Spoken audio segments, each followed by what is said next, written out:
Because we live in duality, it is possible that anything and everything can be used for you or against you.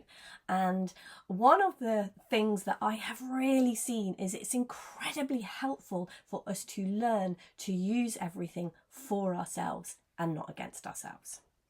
Hello and welcome, it is Debs here with some simple and practical spirituality. If you like my videos, please do like, please do share. Let's get the message of love out there as much as possible. And also don't forget to check the show notes for other things you can get involved with.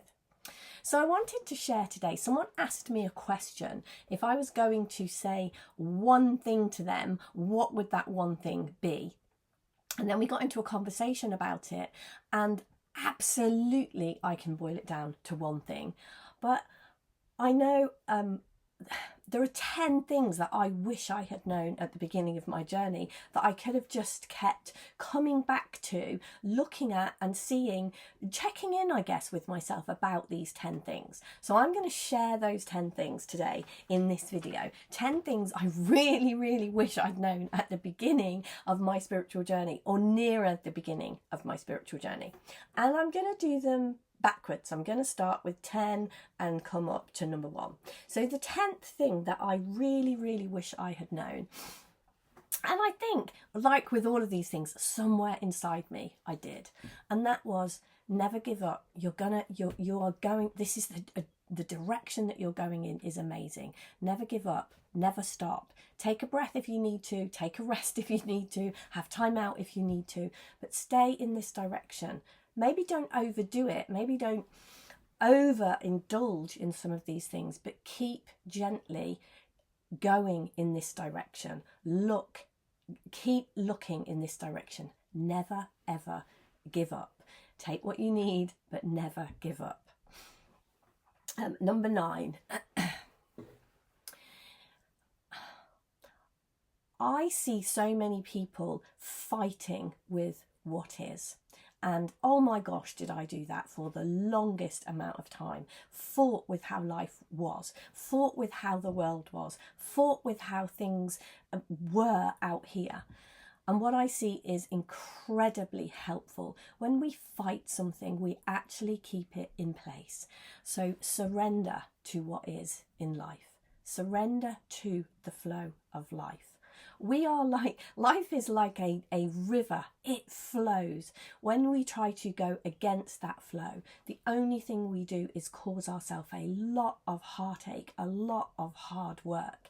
And even though it can really look as if things are coming at us, if you think of a flowing river, if you're facing the wrong way in the boat, that can really look as if it's coming at you and it's going to, throw you out of the boat, really overcome you. If you turn around and look where you're going, if you go with the flow of life calms down, and that's how we actually overcome these things that we think we need to fight against, to surrendering to the flow of life. I wish someone had spoken to me about that. I wish I had understood what that meant and gone with that. What number am I? Number 8. I have got them written here so that I don't forget them. Number 8 is be the guide of your own mind. So you have a mind that is free and belongs to you. And you are a unique aspect of the divine. You are a one-off. There is only one being here, and there is oneness, which is a bit of a paradox to understand, and you are a unique expression of the divine. Express your own uniqueness. Stay being you. One of the biggest mistakes that I made was seeing what other people were doing, seeing how other people were doing that, and then thinking I needed to do the same thing. And if I was having a calling or a pulling to do something in a different direction, it would look to me like there was a wrong and right here, and either I had got it wrong and needed to do what this other person was doing, or this other person had got it wrong. So at the least, I would have a feeling, they're doing it wrong, kind of a feeling in me. And at worst, that was the best. And at worst, I would actually think it was my job to change that person's mind. And what I really see clearly now is we each have our own calling. We each have our own unique relationship with the divine. And staying in our own lane is about nurturing that relationship, trusting who you are, trusting yourself, and staying in your lane, doing things your way. And this is absolutely not about making anyone else wrong. It's not about making yourself wrong or anyone else wrong. It is like, this is me. This is who I am. And I mean, that one is what I base my entire business on. Dare to be you. And the reason that I use the words dare to be you around that is because sometimes it's scary when we have a knowing within us, our conditioning, everything that's happened to us. It can be really difficult sometimes to follow our own path. But knowing, like having somebody, I wish I had somebody really gently guiding me and telling me, stay in your lane, follow your path. That's who you are. Trust that. So number 6 this is a fun one. This is definitely it. Choose joy, fun, love, happiness, whenever and wherever possible, all the time, because feeling good, make how you feel really important. And there's definitely nuances in this, getting to know yourself. This isn't about trampling over other people. This isn't about, oh, my joy is the only thing that's important, so I don't care, I'll do whatever I like. This is very, very much, if we truly choose love and joy and fun and follow that within us, if we truly do that, that will be absolutely benefiting other people. Wisdom always comes in a good feeling. So even if we are not feeling good and there is something slightly better, we are heading in the direction of wisdom, joy, peace, love. And if we can do that and make it really important about how we feel, and not important in such a way that we police every single thing that we do, but just important to us about how we feel. And number 5, all of these, number 5 and number 4, are kind of, well, all of them, as I said, could be boiled down to one thing. So number 5 is seek wisdom, and wisdom always comes in a good feeling. And as I said just then, if we are following joy and happiness and fun, it's those two kind of follow on from each other. Wisdom comes in a good feeling. Wisdom doesn't come with dread or fear. Wisdom comes with, it's like a light being turned on in the darkness. Now you can, I mean, at its minimum, like we can be in a great place. We don't have to be in darkness. It's like an idea. It's like that. Oh, it's a lift. Oh, and it can literally be whoa, or it can be oh. But wisdom is always an upwards movement. Fear and ideas not to do it and not to follow our wisdom can then pile on in, and can pile in quite quickly, so we can mistakenly believe that the wisdom isn't coming in a good feeling. But a part of this is about getting to know yourself, listening to these 10 things and nurturing them and playing with them is really helpful in learning to discern these things. So follow your wisdom, seek wisdom. It always comes in a good feeling.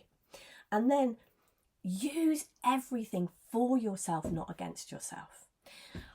Right now, to have a human experience, we are living in the experience of duality. There is only oneness here. There is only one thing. There is only one will. There is only one being. There is not duality.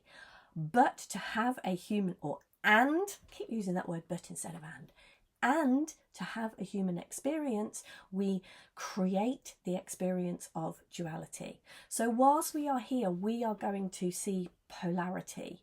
And so every single one of these things that I have shared with you, you could use it as a stick to beat yourself with, or you could use it as something, as a stepping stone on your journey to move forward. And this, oh gosh, I so wish I had known this before, that and seen myself using things that eventually became those amazing stepping stones, using them as a stick to beat myself. So just get curious, become aware and see, where are you using something against yourself that you could look again and see a way that it could be used for you. You could use it as a stepping stone to move forward. Use everything for yourself and nothing against yourself. And number 3 is take responsibility whilst knowing you are not responsible. Now, I know when we're not in a great place, or when we're fearful, and we can move into fear at any time. When we're in that position, sometimes taking responsibility can feel big and heavy and like you're taking a lot on your shoulders. But there are moments in our human life where we have to step up and we have to do what is ours to do. But when we are going in a spiritual direction, when we're heading in this direction, when we're looking towards Source and the divine, what we begin to see is our taking responsibility. It's like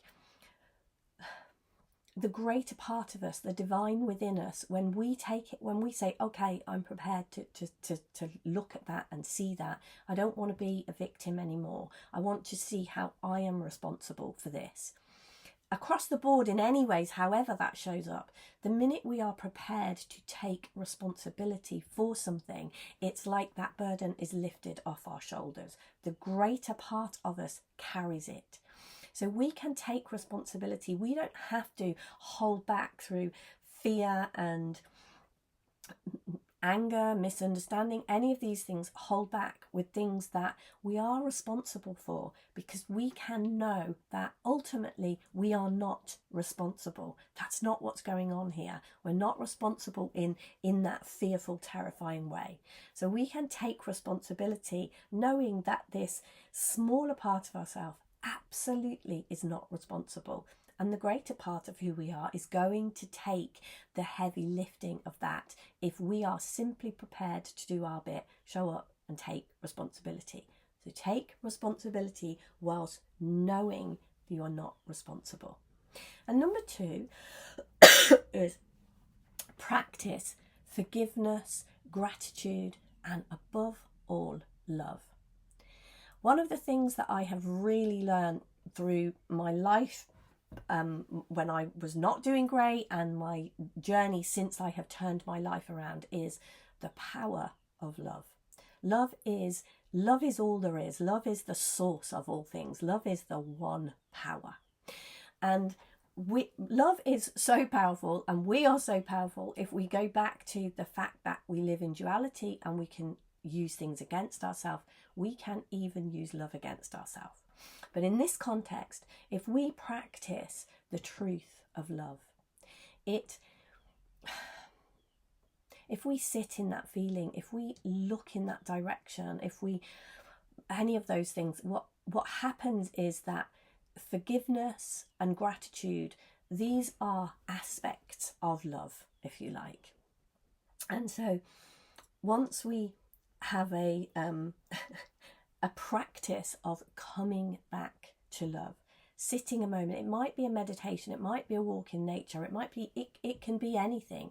Stay in your lane. What occurs to you? What is coming up in you and occurring to you when I say that?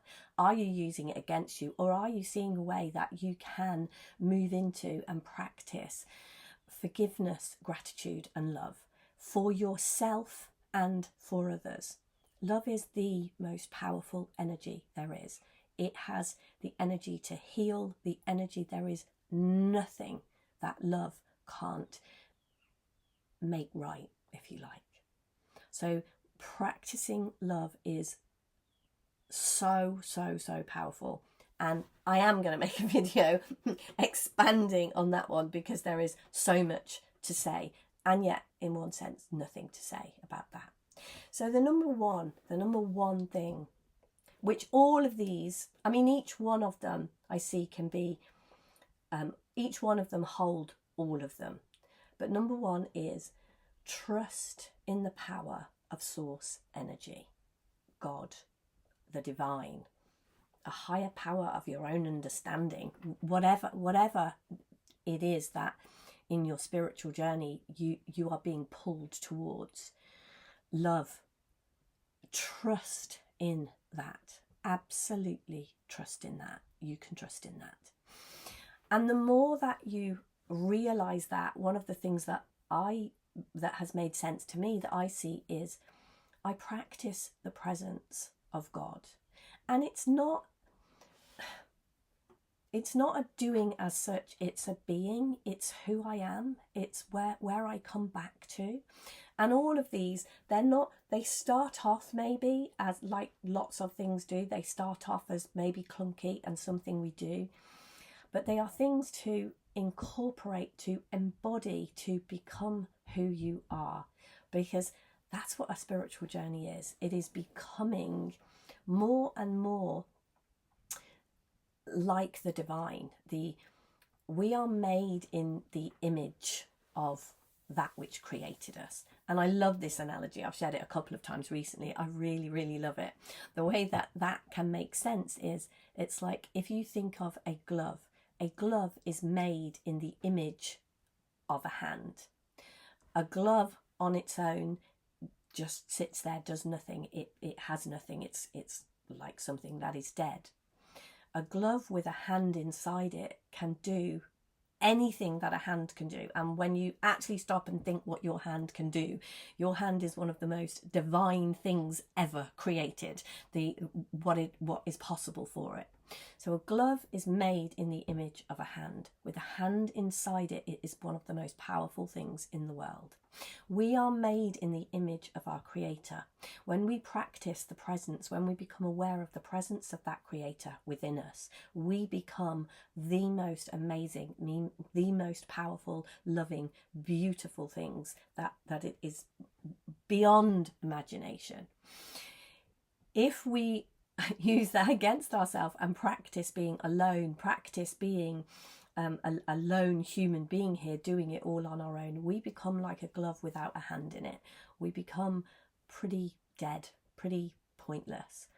So the number one tip here is to learn to be that glove and allow that hand to be in that glove and trust in that source energy, that power. Thank you for listening. If you're still here, that's amazing. If you do like my videos, please do like, please do share. It's great to get this message out there. If you have any questions or comments about anything I share, I always love to hear those.